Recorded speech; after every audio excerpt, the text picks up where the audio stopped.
آج 11 اگست کا دن تھا۔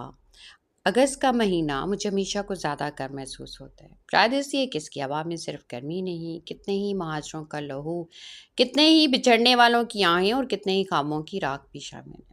آج پھر آنکھ دیر سے کھلی۔ ہماری آنکھیں بھی نا شاید عجیب چیز ہیں، دیر سے کھلتی ہیں اور حقیقتیں اس سے بھی دیر سے آشکار ہوتی ہیں۔ ناشتے کی میز پر سب کچھ موجود تھا، بریڈ تھے، انڈے تھے، فریج میں کباب بھی پڑے تھے اور چائے بھی تھی۔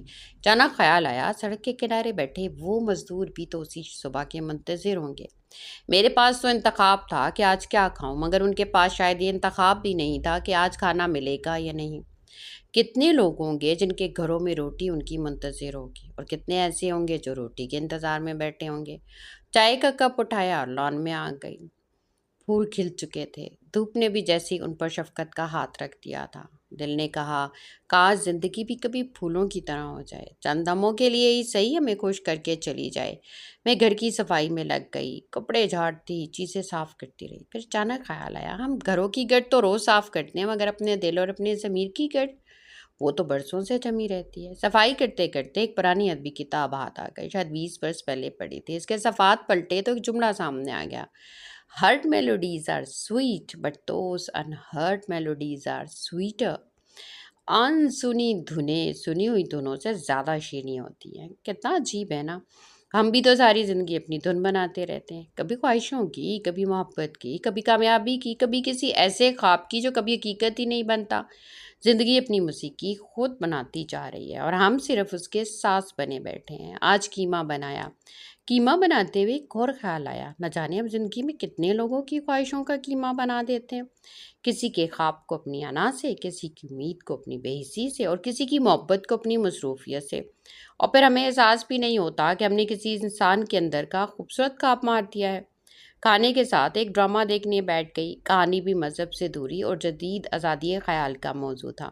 عمیرہ احمد نے موضوع اچھا چنا تھا، مگر میں سوچتی رہی، مذہب سے دوری صرف کتابوں میں نہیں ہوتی، کبھی کبھی انسان اپنے رویوں سے بھی اپنے رب سے دور ہو جاتا ہے۔ پھر برتن دھونے لگی، باہر سے بھی وہی، اندر سے بھی وہی۔ برتن تو صاف تھے، مگر ہم انسان، ہم باہر سے کتنے صاف دکھائی دیتے ہیں اور اندر کتنے داغ چھپائے پھرتے ہیں۔ کپڑے تار پر ڈالنے کے لیے چھت پر گئی، سامنے دیوار پر دھوپ پڑ رہی تھی۔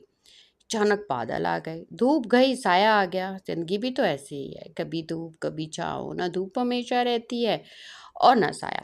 شام کو واک کے لیے نکلی، گھر کے قریب بڑے بڑے برانڈز کے آؤٹ لیٹس تھے، آزادی سیل کے بڑے بڑے بورڈ اور یہ لمبی قطاریں، فٹ پر بیٹھے غریب لوگ۔ ایک طرف خواہشوں خریدنے والوں کا ہجوم تھا اور دوسری طرف ضرورت پوری نہ کر سکنے والوں کا۔ چہرے دیکھتے دیکھتے دل پھر اداس ہو گیا۔ پھر ایک جگہ چڑھائی چڑھتے ہوئے سانس پھولنے لگی، خیال آیا، اترنا کتنا آسان ہے مگر چڑھائی چڑھنا کتنا مشکل ہے، اور زندگی بھی تو ایک لمبی چڑھائی ہے۔ اترائی پر تو ہر کوئی ساتھ چل لیتا ہے، اصل پہچان تو چڑھائی پر ہوتی ہے۔ راستے میں ایک بوڑھی عورت نظر آئی، وہ گاڑیوں کو ہاتھ دے نہیں تھی، مگر کوئی گاڑی نہیں روک رہی تھی۔ میں نے پوچھا، اماں آپ کو مدد چاہیے؟ میں نے ہاتھ بڑھایا، اتنے میں ایک بزرگ نے گاڑی روک دی اور اسے لفٹ دے دی۔ میں چند لمحے انہیں دیکھتی رہی۔ کتنی عجیب بات ہے نا، کبھی ہمیں لگتا ہے ہم کسی کی مدد کر رہے ہیں، مگر حقیقت میں کوئی اور ہمیں انسانیت کا سبق دے رہا ہوتا ہے۔ میں چلتی رہی، قدم آگے بڑھتے رہے اور سورج آہستہ آہستہ غروب ہونے لگا۔ درختوں پر پرندے اپنی گھونسلوں کو لوٹ رہے تھے، وہ چہچہا رہے تھے، کتنے خوش تھے۔ میرے دل نے کہا، ہمارے پاس تو سب کچھ ہے پھر بھی ہم خوش نہیں، اور ان کے پاس نہ بینک بیلنس، نہ بڑے گھر، نہ برانڈڈ کپڑے، نہ مہنگی گاڑیاں، پھر بھی شام انہیں اپنے گھونسلے کی طرف بلاتی ہے اور وہ خوشی خوشی لوٹ جاتے ہیں۔ گھر آئی، کھانا دیا، نماز پڑھی، پھر قلم اٹھایا۔ ذہن میں جانے کتنے خیال تھے، ایسا لگ رہا تھا جیسے دماغ کے اندر خیالات ناچ رہے ہوں، کچھ اداس، کچھ خوبصورت، کچھ بے نام، کچھ ایسے جنہیں لفظوں کا لباس چاہیے تھا۔ میں نے انہیں کاغذ پر اتارنا شروع کیا اور پھر کام ختم کیا، بستر پر لیٹ گئی۔ آج کا دن بھی گزر گیا۔ شاید زندگی کی سب سے بڑی حقیقت یہی ہے، دن گزرتے نہیں، ہم گزرتے جاتے ہیں۔ صبح سوچتی ہے کہ ابھی بہت وقت ہے، شام بتا دیتی ہے کہ ایک اور دن کم ہو گیا۔ رات بہت ہو چکی تھی، مگر نیند آنکھوں سے روٹھی ہوئی تھی، خیالوں کا ہجوم تھا، دل میں ایک عجیب سی بے قراری۔ آخر تھک کر میں کمرے سے باہر آ گئی۔ رات خاموش تھی، ہوا میں ہلکی سی خنکی تھی، اور پھر اچانک نظر آسمان پر ٹھہری، آدھا چاند۔ کچھ لمحے اسے دیکھتی رہی تو یوں لگا جیسے آسمان بھی میری طرح ادھورا ہے۔ تب پروین شاکر کی وہ کیفیت دل میں اتری، پورا دکھ اور آدھا چاند۔ شاید چاند بھی جانتا ہے کہ ہر روز کو پورا ہونا ضروری نہیں، اور کچھ راتیں ادھورے چاند کے ساتھ ہی خوبصورت لگتی ہیں، اور شاید انسان بھی پورے دکھ کے ساتھ جیتا ہے، مگر امید کا ایک آدھا سا چاند اسے پھر بھی صبح تک لے جاتا ہے۔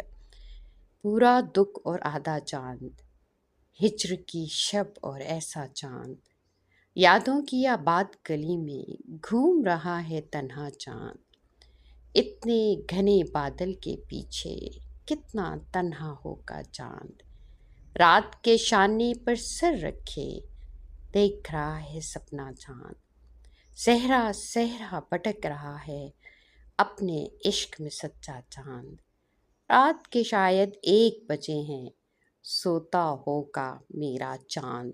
سو چاند اور چاندنیوں اب سارے سو جاؤ کیونکہ رات بہت ہو چکی ہے۔ اللہ حافظ۔